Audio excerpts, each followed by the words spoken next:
வீடியோல பார்க்க போறது பிரேக்ஃபாஸ்ட்டுக்கும் டின்னருக்கும் எல்லாம் ரொம்ப ஈஸியா செய்யக்கூடிய கலர்ஃபுல் ஸ்டஃப்டு இட்லி எப்படி செய்யலாம் தாங்க இன்னைக்கு நான் உங்களுக்கு வீடியோல செஞ்சு காமிக்க போறது. இந்த ரெசிபியோட ஸ்பெஷாலிட்டி வேற சைட் டிஷ் எதுவும் தேவைப்படாதுங்கிறது தான். ஸோ வீடியோவை ஸ்கிப் பண்ணாம எண்ட் வரைக்கும் ஃபுல்லா பாருங்க. அதுக்கு முன்னாடி நம்ம சேனலை நீங்க இது வரைக்கும் சப்ஸ்கிரைப் பண்ணல அப்படின்னா கீழே இருக்கிற சப்ஸ்கிரைப் பட்டன் கிளிக் பண்ணி ப்ளீஸ் சப்போர்ட் பண்ணுங்க. இப்போ நம்ம கலர்ஃபுல் ஸ்டஃப்டு இட்லி எப்படி செய்யலாம்னு பார்க்கலாங்க. கடாயில் 1 டேபிள் ஸ்பூன் ஆயில் ஊற்றி ஆயில் லைட்டாக சூடாகி வரும்போது 1 ஸ்பூன் கடுகு, 1/2 ஸ்பூன் உளுந்து, 1/2 ஸ்பூன் கடலைப்பருப்பு, கொஞ்சமாக கருவேப்பிலை போட்டு பொரிஞ்சு வரட்டுங்க. இதில் இப்போ ஒரு பெரிய வெங்காயம் பொடியாக நறுக்கினது போட்டு நல்லா ஒரு தடவை வதக்கி விட்டுக்கலாம்.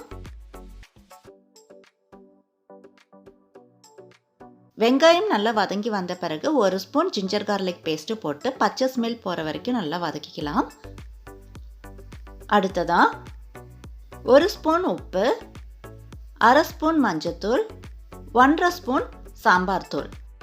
நான் இங்கே யூஸ் பண்ணியிருக்கிற சாம்பார் தூள் ஹோம்மேட் சாம்பார் தூளுங்க. இதில் தேவையான அளவுக்கு காரம் சேர்த்து தான் பவுடர் பண்ணியிருக்கேன். அதனால் நான் இங்கே எக்ஸ்ட்ரா மிளகாத்தூள் சேர்த்துல. நீங்கள் யூஸ் பண்ணுற சாம்பார் தூளோட காரத்துக்கு ஏற்ற மாதிரி மிளகாத்தூள் நீங்கள் எக்ஸ்ட்ரா ஆட் பண்ணிக்கோங்க. அடுத்ததான் இதில் 2 பெரிய சைஸ் உருளைக்கிழங்கு வேக வச்சது ஸ்மாஷ் பண்ணி சேர்த்திருக்கேங்க. இந்த உருளைக்கிழங்கு போட்டிருக்கிற மசாலாவோட நல்லா மிக்ஸ் பண்ணி விட்டுட்டு ஸ்டவ் ஆஃப் பண்ணி ஒரு 5 மினிட்ஸ்க்கு ஆற விட்டுடலாங்க. இது ஆறுற இந்த டைமில் இதே போல் 3 டம்ளர் எடுத்து அதில் கொஞ்சமாக ஆயில் 3 டம்ளர்லேயும் கொஞ்சமாக ஆயில் போட்டு நல்லா ஒரு தடவை ஸ்ப்ரெட் பண்ணி விட்டுடலாம். டம்ளர் ஃபுல்லாக ஈவனாக ஸ்ப்ரெட் பண்ணி விட்டுடலாங்க.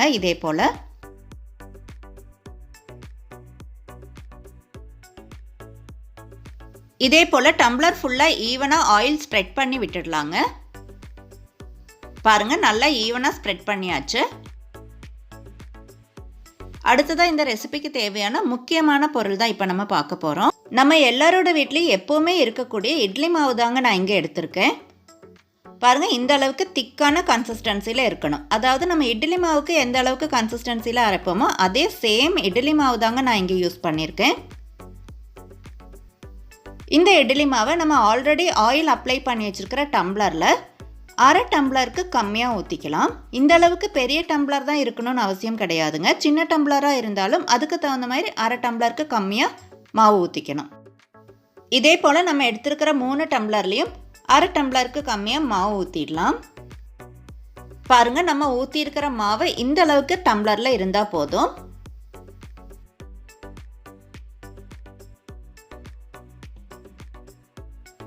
அடுத்ததை நம்ம ஏற்கனவே ப்ரிப்பேர் பண்ணி வச்சுருக்கிற உருளைக்கிழங்கு ஃபில்லிங்ஸை இந்த மாதிரி நீளமாக 3 பீஸ் உருட்டி வச்சுருக்கோங்க. நம்ம எடுத்துருக்கிற டம்ளரோட நீளத்துக்கு தகுந்த மாதிரி ஃபில்லிங்ஸோட நீளமும் கரெக்டாக இருக்கணும். ஒரு ஃபில்லிங்ஸ் எடுத்து நான் டம்ளருக்கு நடுவில் இந்த மாதிரி வச்சுருக்கேன். அதுக்கு மேலே கொஞ்சமாக மாவு ஃபில் பண்ணிக்கலாம். அதாவது நம்ம வச்சுருக்கிற ஃபில்லிங்ஸை கவர் பண்ணுற அளவுக்கு மாவு ஊற்றிக்கணும். அதே சமயம் டம்ளர் ஃபுல்லாகவும் மாவு இருக்கக்கூடாது. இதே போல் 3/4 அளவுக்கு மாவு ஃபில் பண்ணினா போதும். அடுத்த 2 டம்ளர்லேயும் இதே போல் ஃபில்லிங்ஸ் இறக்கி வச்சு மாவு ஃபில் பண்ணிடலாம். மாவு ஃபில் பண்ணி வச்சுருக்கிற இந்த டம்ளரை ஸ்டீம் பண்ணி எடுத்துக்க போகிறோம். அதுக்காக நான் இங்கே ஒரு அடி கனமான பாத்திரத்தில் கொஞ்சமாக தண்ணி ஊற்றி தண்ணி கொதித்ததும் இதே போல் ஒரு மூடி இறக்கி வச்சுருக்கோங்க. அதில் மாவு ஃபில் பண்ணி வச்சுருக்கிற 3 டம்ளரும் இதே போல் இறக்கி வச்சு ஒரு 15 மினிட்ஸுக்கு நம்ம மூடி போட்டு வச்சிடலாம். 15 மினிட்ஸ் ஆயிருக்கு. இப்போ ஓப்பன் பண்ணி பார்த்துடலாம். வாவ், பாருங்க, நம்ம ஸ்டஃப்டு இட்லி சூப்பராக வெந்து வந்திருக்கு. தொட்டு பார்க்கும்போது கையில் ஒட்டாமல் இருக்கணும். இப்போ இது ஒரு 5 மினிட்ஸ் ஆற விட்டுடலாம். அப்போ தான் டம்ளர்லேருந்து எடுக்கிறதுக்கு ஈஸியாக இருக்கும். அடுத்ததாக இந்த ஸ்டஃப்டு இட்லியை ரிச்சாக கலர்ஃபுல் ஆக்கிறதுக்காக 1 ஸ்பூன் நார்மல் மிளகாத்தூள், 1 ஸ்பூன் காஷ்மீரி மிளகாத்தூள், 1/2 ஸ்பூன் மஞ்சத்தூள், 1/2 ஸ்பூன் உப்பு. இதில் இப்போ கொஞ்சமாக தண்ணி ஊற்றி நல்லா மிக்ஸ் பண்ணிக்கணுங்க. அதாவது ஸ்டீம் பண்ணி வச்சுருக்கிற ஸ்டஃப்டு இட்லியை இதில் போட்டு ரோல் பண்ணிக்க போகிறோம். அந்த அளவுக்கு லிக்விட் கன்சிஸ்டன்சியில் இருக்கணும். நான் இங்கே மஞ்சத்தூள் மிளகாத்தூள் யூஸ் பண்ணியிருக்கேன். இதுக்கு பதிலாக இட்லி பொடி போட்டும் நீங்கள் ரோல் பண்ணிக்கலாம். இட்லி பொடியில் தண்ணி ஊற்றி மிக்ஸ் பண்ணி கூட நீங்கள் ரோல் பண்ணிக்கலாம். இட்லி பொடி பிடிக்காதவங்களுக்காக, இட்லி பொடி போட்டு ரோல் பண்ணுறதுக்கு விருப்பம் இல்லாதவங்களுக்காக தான் நான் இங்கே மஞ்சத்தூள் மிளகாத்தூள் ஆப்ஷனாக காமிச்சிருக்கேன். உங்களுக்கு இட்லி பொடி பிடிக்கும் அப்படின்னா நீங்கள் அதைவே தண்ணியில் ஊற்றி மிக்ஸ் பண்ணி ரோல் பண்ணிக்கலாங்க.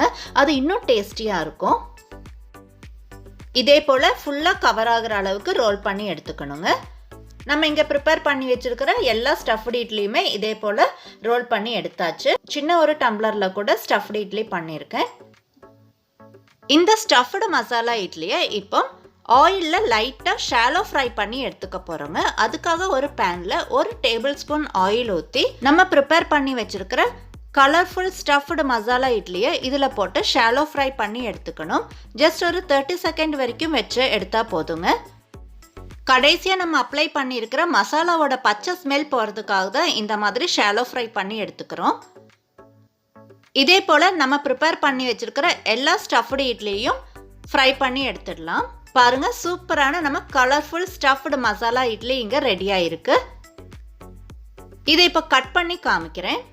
இந்த கலர்ஃபுல் ஸ்டஃப்டு மசாலா இட்லிக்கு வேறு எந்த சைட் டிஷ்ஷுமே தேவைப்படாதுங்க. ஏன்னா ஏற்கனவே நம்ம உள்ள மசாலா ஸ்டஃப் பண்ணியிருக்கோம். அதே போல் வெளியவும் நம்ம மசாலா கவர் பண்ணியிருக்கோம். ஸோ இதுக்கு நம்ம வேறு எந்த சைட் டிஷ்ஷுமே எக்ஸ்ட்ரா செய்ய வேண்டிய அவசியமே கிடையாது. இப்படியே சாப்பிட்றதுக்கு ரொம்ப டேஸ்டியாக இருக்குங்க.